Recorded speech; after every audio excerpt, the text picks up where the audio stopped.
우리 친구들 마음을 모아 사도신경함으로 예배할 거예요. 두 손 모으고 사도신경 할게요. 전능하사 천지를 만드신 하나님 아버지를 내가 믿사오며 그 외아들 우리 주 예수 그리스도를 믿사오니 이는 성령으로 잉태하사 동정녀 마리아에게 나시고 본디오 빌라도에게 고난을 받으사 십자가에 못 박혀 죽으시고 장사한 지 사흘 만에 죽은 자 가운데서 다시 살아나시며 하늘에 오르사 전능하신 하나님 우편에 앉아 계시다가 저리로서 사는 자와 죽은 자를 심판하 오시리라. 성령을 믿사오며 거룩한 공회와 성도가 서로 교통하는 것과 죄를 사하여 주시는 것과 몸이 다시 사는 것과 영원히 사는 것을 믿사옵나이다. 아멘. 우리 초등부 친구들 반가워요. 하나님을 예배하러 나온 우리 초등부를 사랑하고 축복합니다. 오늘은 1월 셋째 주 다 같이 하나님을 예배하는 자리에 나와서 같이 찬송을 부르세요 찬양하면서 하나님을 더욱 높여볼까요?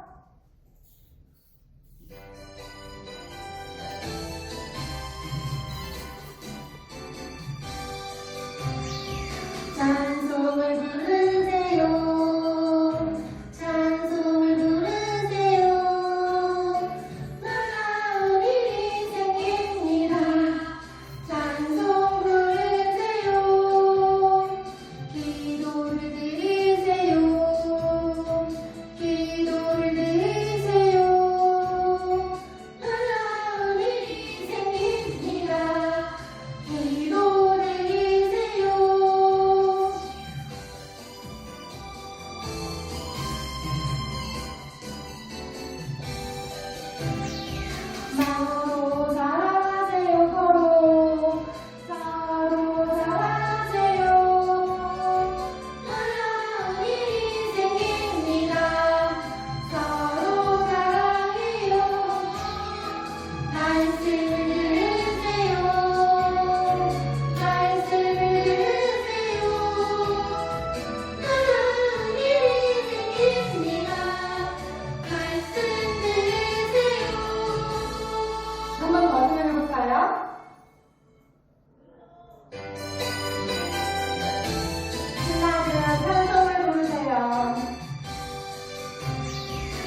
이번에는 박수로 한번 해볼 거예요. 박수. 너희는 옆에 동생이나 언니가 있으면 같이 한 번씩 같이 너희는 이렇게 시연이는 이렇게 옆에다가 너희는 이 세대를 이렇게 하고 두 번 너희는 할 수 있겠어요? 자, 이쪽 같이 한번 선택 한번 해볼게요.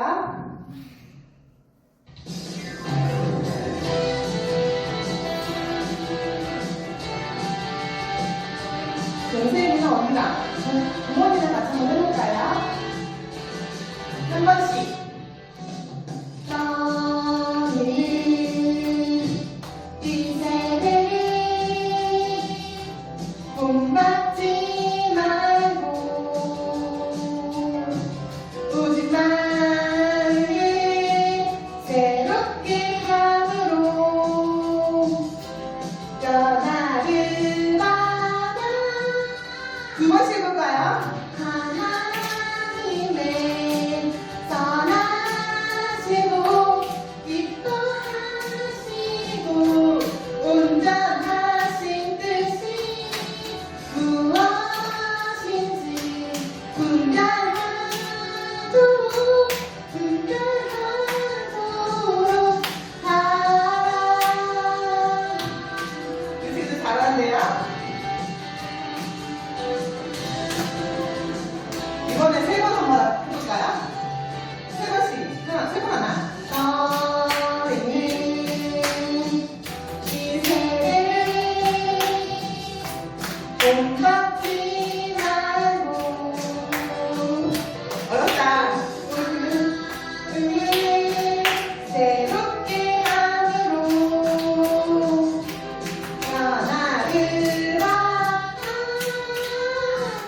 하나님 감사합니다. 한 주간도 저희 친구들 하나님의 은혜 가운데 잘 지켜주시고 인도해 주심을 감사를 드립니다.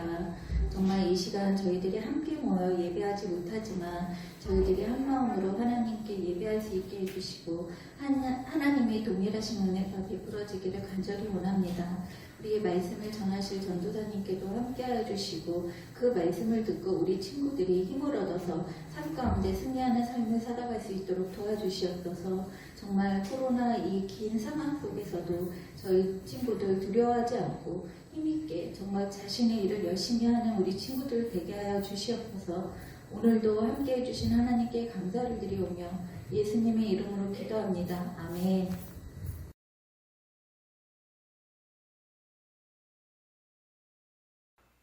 이제 전도사님 좀 익숙해지나요?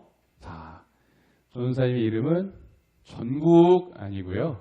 진국도 아니고요. 천국이에요. 자, 우리 지난주에 배웠었던 말씀의 내용을 다시 한번 살펴보면서 지난주의 내용을 한번 복습해 보도록 하겠습니다. 자, 우리 어린이들 전도사님이 문제 한번 내볼게요. 자, 이렇게 양을 돌보는 사람은 무엇이라고 부를까요? 자, 1번 목이버섯. 잘 안 보이네요. 자, 목이버섯이에요. 1번. 자, 2번 양치기 소년. 3번 목자.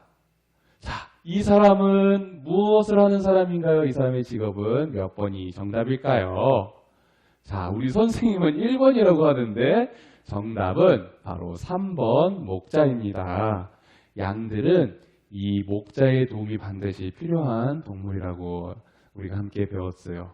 왜 그럴까요? 양은 호랑이처럼 날카로운 발톱도 없고 날카로운 이빨도 없는 자기 자신을 지킬 수 있을 만한 수단이 힘이 없는 동물이기 때문에 자기를 대신 지켜주고 보호해줘야 할 누군가가 필요하다라고 배웠어요.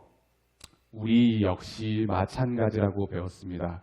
우리가 할 수 있는 것이 있고 할 수 없는 것이 있음을 지난주에 전도사님과 함께 살펴보았는데 아직까지는 우리도 역시 부모님 혹은 어른들의 도움이 필요한 존재라고 배웠어요. 그런데 우리가 함께 읽은 시편 23편의 말씀 속에서 그 시인은 훌륭한 고백을 했다라고 배웠죠.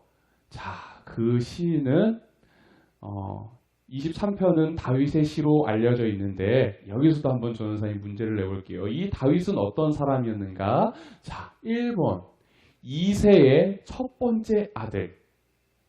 2번 용모가 아름다움. 3번 이스라엘의 두 번째 왕. 자, 이 다윗에 대해서 우리가 지난주에 무엇을 배웠죠? 다윗이 어떤 사람이라고 배웠죠? 자, 1번은 일단 아니에요. 왜냐면요, 이새의 첫 번째 아들의 이름은 엘리압이에요. 자, 2번 용모가 아름다움. 다윗은 정말로 용모가 아름다운 사람이었대요. 그렇지만 우리가 지난주에 배운 내용은 아니에요. 정답은 3번입니다. 다윗은 이스라엘의 두 번째 왕이라고, 사무엘 선지자에게 기름 부음을 받은 사람이라고 배웠습니다. 자, 이 다윗은 어떤 사람이었는가 또한 우리가 살펴보았는데요. 자, 블레셋과 싸움에서 블레셋의 군인과 싸워서 이겼다라고 그랬는데, 자, 누구와 싸워서 이겼죠? 저 사람의, 다윗이 쓰러뜨린 사람의 이름은 무엇이었을까요? 1번 골리앗, 2번 골리앗, 3번 골리앗. 자, 정답은 무엇일까요? 3번이라고 하는 사람이 있는데, 자, 과연 3번일까요? 우리 친구들은 똑똑하니까 또 잘 기억하겠죠? 1번이 답일까요? 자, 정답은 바로 골리앗입니다. 자, 그런데 이 골리앗과 싸워서 이긴 다윗의 시로 알려져 있는, 그러니까 다윗의 시로 알려져 있는 20편, 23편에서는 무엇이라고 고백을 했느냐? 여호와는 나의 목자이십니다라고 고백했다라고 배웠어요. 그의 고백은 정말로 훌륭한 고백이었는데 예수님께서 자기 자신을 직접 무엇라고 말씀하셨는지 우리가 지난주에 함께 말씀을 통해서 살펴보았어요. 예수님께서는 자기 자신을 스스로 뭐라고 설명하셨냐면요. 나는 선한 목자다라고 말씀하셨대요. 선한 목자이신 예수님께서는 양들을 위하여서 목숨을 버리시는 분이라고 지난주에 배웠어요. 때로는 우리가 하나님의 말씀을 볼 때 우리의 마음에 들지 않는 것들도 참 많지만 그건 역시 우리가 하기 싫은 것을 하라고 말씀하시는 것 역시 우리를 위하여서 하나님께서 말씀하신 것이라고 배웠어요. 그렇기 때문에 우리는 선한 목자이신 하나님의 말씀 따라서 살아야 한다라고 지난주에 함께 배웠습니다. 우리 하나님은 마치 선장과도 같은 분이시고 우리를 이끌어 주시는 리더와도 같은 분이시라고 우리가 배웠어요. 자, 이번 주에 우리가 함께 배울 말씀의 제목을 전도사님과 함께 같이 따라서 읽어볼까요? 나의 옷. 좋아요. 하나님의 말씀도 전도사님과 천천히 같이 따라서 읽어볼게요.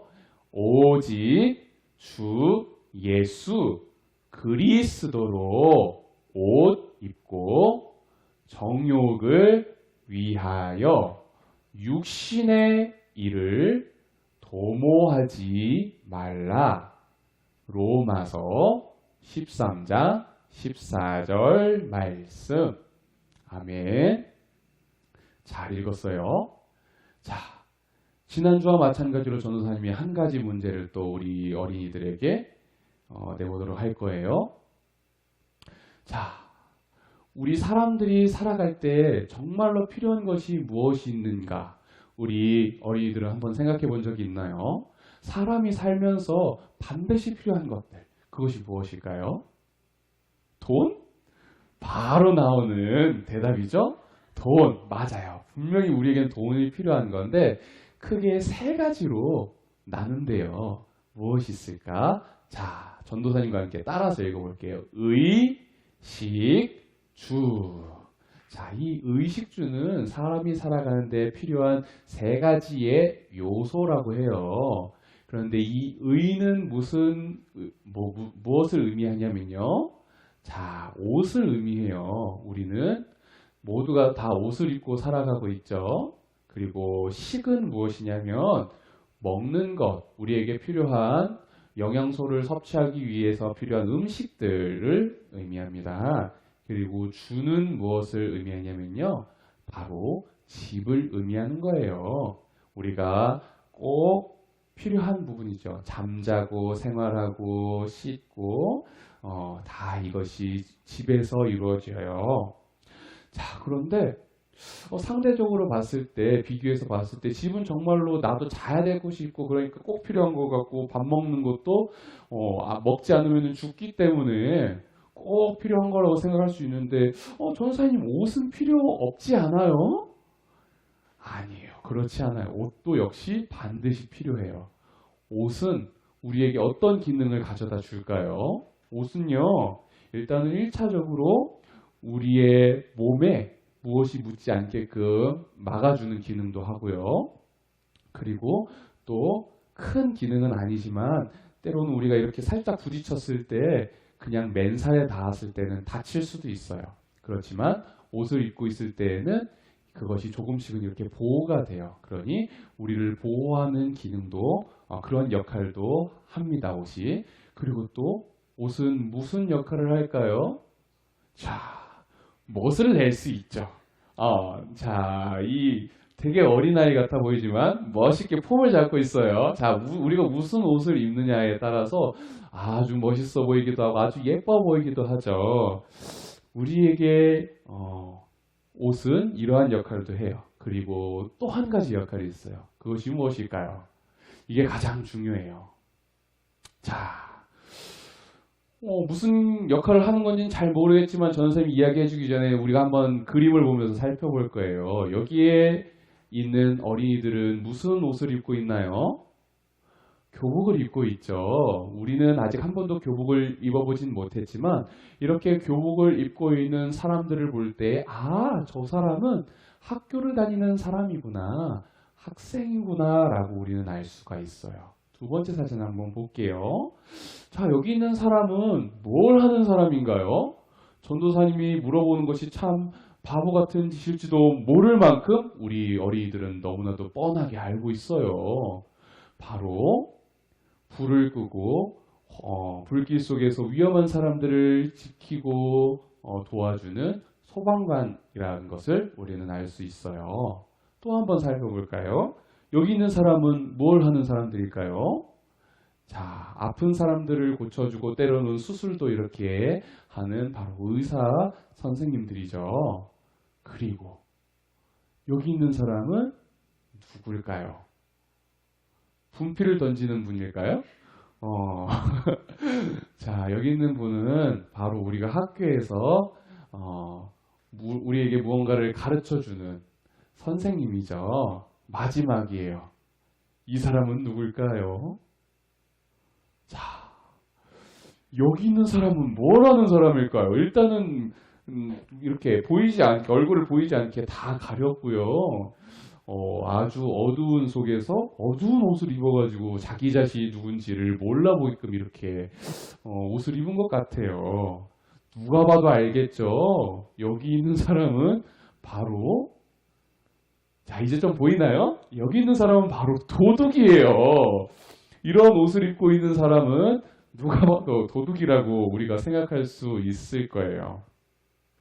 자, 옷의 세 번째 기능이 무엇이냐면, 우리가 무슨 옷을 입고 있느냐에 따라서 그 옷에 따라 내가 무엇을 하는 사람인지를 다른 사람들에게 알게끔 해주는 거예요. 내가 만약에 소방관 옷을 입고 있다면 모든 사람들, 아, 저 사람은 소방관인가? 이런 생각을 하겠죠.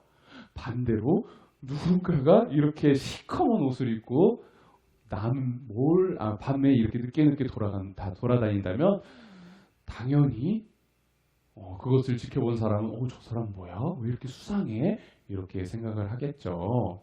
바로 옷은 내가 어떤 사람인지를 드러내 보여주는 그런 역할도 합니다. 자, 그런데 오늘 성경에서는 무엇라고 말씀을 하시냐면요. 그리스도로 옷을 입으라고 말씀을 하세요. 그리스도로 옷 입는 것은 무엇일까요? 사실은 우리는 그리스도로 옷 입기 이전에, 하나님의 이 말씀을 듣기 이전에 우리는 죄인이었어요. 죄의 옷을 입고 마치 죄밖에는 모르는 사람처럼 죄를 짓는 것 말고는 아무것도 할 수 없는 그런 상태에 빠져 있었어요. 그래서 사탄이 마치 우리를 이렇게 손인형처럼 우리를 아무것도 할 수 없게끔, 마치 죄밖에는 지을 수 없게끔 우리를 그렇게 조종하고 괴롭힘. 우리는 그렇게 괴롭힘을 당하며 살아갈 수밖에 없는 그러한 사람들이었어요. 그리고 결국에는 그 죄로 인하여서 마침내 우리는 죽을 수밖에 없는 그러한 상태에 빠진 사람들이었어요.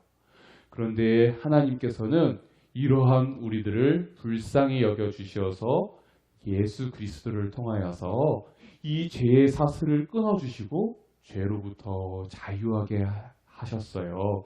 우리는 이제 죄의 옷을 벗어버린 거예요. 그리고 우리에게 새로운 옷을 허락하여 주셨는데 그게 바로 그리스도의 옷이에요. 이 그리스도의 옷은요, 예수 그리스도와의 연합함을 의미해요. 연합이란 무엇이냐면 예수님과 하나가 되는 거예요. 내 안에 예수님이 계시고요. 그리고 예수님 안에 내가 있는 거예요. 이것이 바로 예수님과 하나 되는 것이고요. 예수님께서는 말씀하시기를 내가 그 안에 그가 내 안에 있으면 사람이 많은 열매를 맺는다라고 말씀하셨어요. 오직 예수 그리스도로 옷 입을 수 있는 사람은 예수님과 하나 된 사람만이 가능한 거예요. 그런데 오늘 우리 말씀 가운데서는 우리의 정욕을 따라서 살지 않고 예수 그리스도로 옷을 입으라고 말씀하셨는데요. 우리가 아까 전에 세 번째 옷의 기능처럼 우리가 그리스도로 옷을 입었다면 당연히 사탄이 좋아하는 행동을 하면서 삶을 살아가는 것이 아니라 예수 그리스도로 옷 입은 사람들이기 때문에 우리가 원하는 대로 삶을 사는 것이 아니라 하나님께서 원하시는 삶을 살아야 함을 우리에게 가르쳐주고 계신 거예요. 자, 예수님께서 우리를 대신하여 죽으신 것은, 죄에 대하여서 자유하게 하신 것은 내가 하고 싶은 대로 내 마음대로 살라고 그렇게 우리를 대신해서 죽어주신 것이 아니에요. 그것을 위해서 죄에 대하여 자유하게 하신 것이 아니라 바로 하나님의 뜻대로 삶을 살아가게 하시기 위하여서 우리를 대신해서 죽어주셨다라고 우리가 1월 첫째 주에도 배웠어요. 고린도후서 5장 15절에서도 말씀하고 계세요. 그리고 오늘 로마서 13장 14절 말씀에서도 우리에게 가르쳐주고 계세요. 하나님은 왜 이렇게 계속 반복해서 우리에게 가르쳐 주실까요? 바로 이것이 그만큼 너무나도 중요하기 때문인 거예요. 우리 모두는 예수 그리스도로 옷 입고 나와 함께 하시는 그 예수님을 생각하며, 예수님, 나는 사실은 전에는 죄인이었지만 이제는 예수님으로 옷 입은 사람처럼 살기를 원합니다. 그리스도로 옷 입은 사람답게 나를 변화시켜 주시옵소서. 이런 믿음의 고백을 하며 기도할 수 있는 사람들이 되어야 해요. 자, 우리 모두는 예수님을 믿는 사람들이죠. 그렇다면 우리는 예수 그리스도로 옷 입는 사람이 되기 위하여서, 그것을 위하여서 열심히 기도하며 삶을 살아야 합니다. 오늘 배운 말씀을 생각하며 전도사님과 함께 따라서 해볼까요? 나를 죄에서 자유롭게 해주셔서 감사합니다. 예수님을 믿는 사람답게 살 수 있도록 도와주세요. 좋아요. 우리 친구들, 우리는 그리스도로 옷 입을 사람들이에요. 그리고 옷 입는 사람들이에요. 그런데 이것은 나는 이제 그리스도로 옷 입는 사람이야, 나의 힘으로 다 할 수 있어 라고 한다고 해서 우리의 힘으로 그 모든 것을 다 이룰 수가 없어요. 하지만 우리는 이렇게 우리가 할 수 없는 연약한 상황 가운데에서 우리의 힘이시고 능력이신 하나님께 기도할 수 있어요. 하나님, 나도 예수님처럼 살기를 원합니다. 예수 그리스도로 옷 입어서 이 세상 가운데 예수님을 증거하며 예수님을 보여주면서 살기를 원합니다. 이렇게 기도할 수 있어요. 하나님께 이렇게 간절히 기도하고 하나님을 찾는 이들에게 하나님께서는 그 사람을 만나주신대요.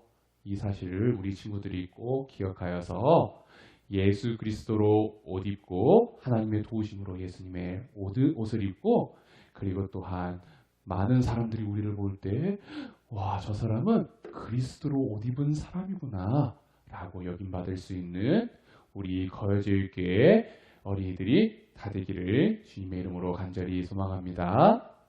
우리 함께 기도하겠습니다. 하나님 아버지, 감사합니다. 오늘 역시 하나님께서 우리를 너무 사랑하여 주시어서 하나님의 말씀으로 우리를 가르쳐 주시어서 감사드립니다. 오늘 우리가 옷에 대해서, 나의 옷에 대해서 하나님 말씀을 통하여서 배웠습니다. 우리는 무슨 옷을 입고 삶을 살아야 하는 사람들인지요. 하나님, 우리는 예수님을 믿는 사람이며 우리는 예수님을 믿는 사람답게 그리스도로 옷 입으며 삶을 살아가기를 원합니다. 우리가 전에는 죄의 옷을 입으며 죄를 짓고 삶을 사는 사람들이었지만 이제는 예수 그리스도로 옷 입으며 예수님을 믿는 사람답게 삶을 살기를 원해요. 하나님, 우리를 도와주시고 하나님의 뜻대로 우리를 인도하여 주시옵소서. 우리의 선한 목자 되신 하나님께 우리를 올려드리며 맡겨드립니다. 우리가 할 수 없는 상황 가운데에 하나님께 기도하며 부르짖게 하여 주시고, 우리가 부르짖을 때에 하나님께서 그 기도를 또한 들으시고 응답하여 주시옵소서. 그리하여서 하나님의 도우심으로 우리가 함께 하나님 이 세상 가운데서 하나님을 증거하며 삶을 살아갈 수 있는 능력의 자녀로 하나님 우리를 세워 주시옵소서. 감사합니다. 우리 주 예수 그리스도의 이름으로 기도드리옵나이다. 아멘.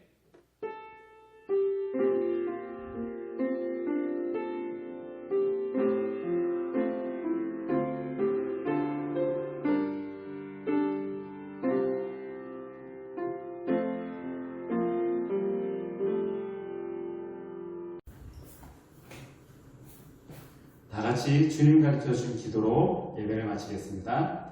하늘에 계신 우리 아버지여, 이름이 거룩히 여김을 받으시오며 나라에 임하옵시며 뜻이 하늘에서 이루어진 것 같이 땅에서도 이루어지이다. 오늘날 우리에게 일용할 양식을 주옵시고 우리가 우리에게 죄 지은 자를 사하여 준 것 같이 우리의 죄를 사하여 주옵시고 우리를 시험에 들게 하지 마옵시고 다만 악에서 구하옵소서. 나라와 권세와 영광이 아버지께 영원히 있사옵나이다. 아멘.